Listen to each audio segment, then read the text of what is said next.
بسم الله الرحمن الرحيم الحمد لله وحده والصلاة والسلام على من لا نبي بعده وبعد مولد النبي مالتنا نبي محمد صلى الله عليه وسلم يتولد بتكان مولد የሚለው ቃል በአረብኛ አገባብ የተወለዱበት ቦታና የተወለዱበት ጊዜን የሚጠቁም ነው።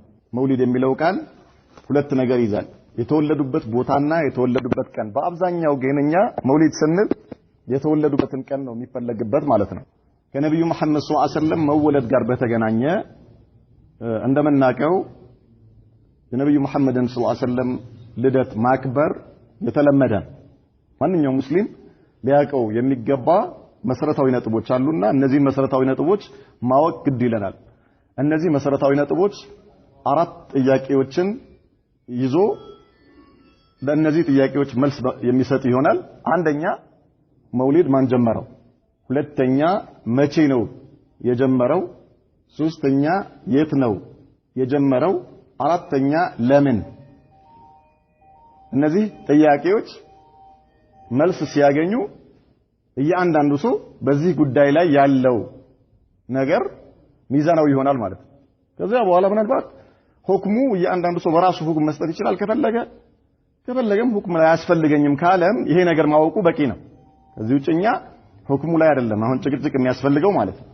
እነዚህን መሰረታዊ ነጥቦች ማወቅ ግድ ይላል። አንደኛ ማን ጀመረው? ሁለተኛ መቼ? ሶስተኛ የት? አራተኛ ለምን? ማን ነው የጀመረው? መውሊድ ማን ነው የጀመረው የሚለው የጀመረው አልሙዒዝ ሊዲንላህ የሚባል ንጉስ ነው። ይሄ ንጉስ እሱ ግብጽን በተቆጣጠረበት ጊዜ ይሄ ንጉስ ፋጢሚዮች የሚባሉ ተራሚጣዎች የሚባሉ ኡበይዲዮች የሚባሉ ሰዎች ንጉስ ነበር። በጣም ብዙ የሙስሊም ሀገሮችን ተቆጣጥረው ነበርና ግብጽን ሲቆጣጠሩ ይሄ ንጉስ ማለት ነው ግብጽ ውስጥ 6 መውሊዶችን እንዲጀመሩ አዘዘና 6 መውሊዶች ተጀመሩ። አንደኛ የነብዩ መሐመድ ሰለላሁ ዐለይሂ ወሰለም መውሊድ፣ ሁለተኛ የዓሊ ኢብኑ አቢ ጣሊብ መውሊድ ረዲየላሁ ዐንሁ ዓሊ ማለት አራተኛው የነብዩ መሐመድ ሰለላሁ ዐለይሂ ወሰለም ኸሊፋ ማለት ነው።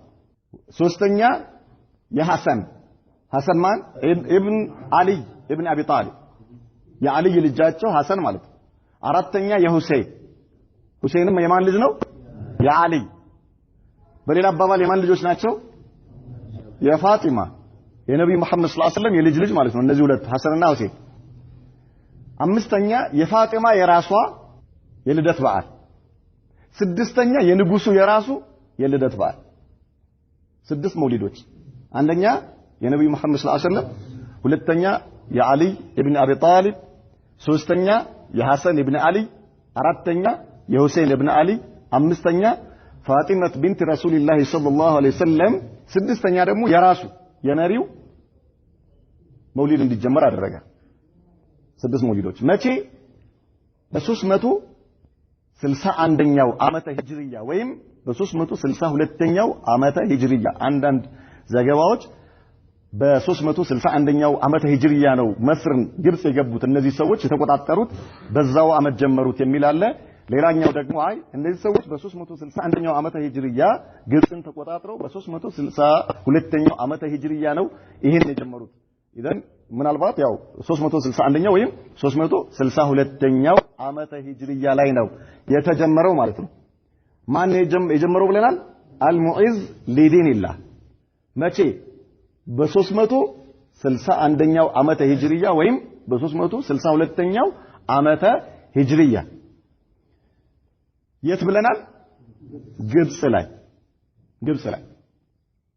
አራተኛ ጥያቄ ያልነው ምንድን ነበረ? ለምንድን ነው የጀመረው?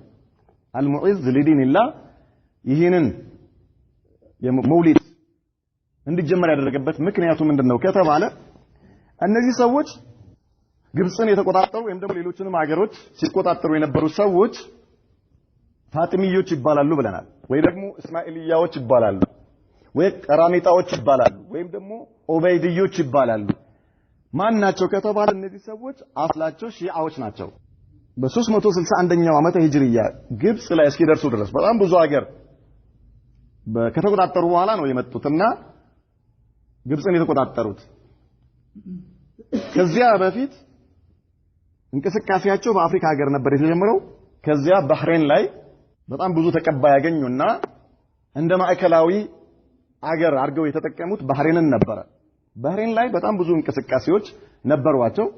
የዘረፋ እንቅስቃሴ ነበር ሲያካሂዱ ነበሩት። ወደ ሐጅ የሚመጡትን ሰዎች በየመንገዱ እየጠበቁ ምን ማድረግ አቅማቸውን ለማዳበር ሲሉ የኢኮኖሚ አቅማቸውን ለማዳበር ከየሀገሩ ወደ ሐጅ የሚመጡትን ሰዎች መንገድ ላይ እየጠበቁ ምን ማድረግ ነበር ይዘርፋሉ። በዚህም አቅማቸውን ያዳብሩ ነበር። እነዚህ ሰዎች ማለት የአራቱ አኢማዎች የኢማሙ አቡ ሐኒፋ፣ የኢማሙ ማሊክ፣ የኢማሙ ሻፊዒ፣ የኢማሙ አህመድ ከዛ ፊት የነበሩ የሰሃባዎችና የታቢዒኖች መንገድ የነብዩ መሐመድ ሰለላሁ ዐለይሂ ወሰለም አስተምሮና የሰሃባዎች አስተምሮ ትክክል አይደለም የሚል ነው አቋማቸው የነበረውና ቁርአን ሁለት አይነት ትርጉም አለው። አላህ Subhanahu Wa Ta'ala ከዚህ በፊት የላካቸው ነብያቶች በአጠቃላይ በላከበት ጊዜ ከነብዩ ጋር አብሮ አላህ ያወረደውን ቁርአን ሁለተኛው አይነት ትርጉም የሚተረጉም የሆነ ኢማም ነበር ይላሉ። ኢማም ማለት እነርሱ መሪ አድርገው የሚይዙት የራሳቸው በእምነታቸው ላይ ያስቀምጡት ነውና እያንዳንዱ ነብይ ከጎኑ ኢማም ነበረው። ይሄ ኢማም ስራው ምንድነው ይላሉ? ቁርአንን የውስጥ ትርጉሙን ማወቅ ወይ ደግሞ የውስጥ ትርጉሙ ለህዝብ ግልጽ ማድረግ ነበር ይላል። ስለዚህ ነብዩ መሐመድ ሰለላሁ ዐለይሂ ወሰለም ሰሃባዎችም አራቱም ኢማሞች ለሰው ያስተማሩት የላኛውን ትርጉም ነው። የላኛውን ትርጉም የቁርአን የላኛው ትርጉም ደግሞ አይፈለግም። የሚፈለገው የውስጡ ትርጉም ነው። የውስጡ ትርጉም ደግሞ ሰሃባዎችም አያውቁትም፣ አራቱም ኢማሞች አያውቁትም፣ ሌሎችም ታቢዒኖች አያውቁትም።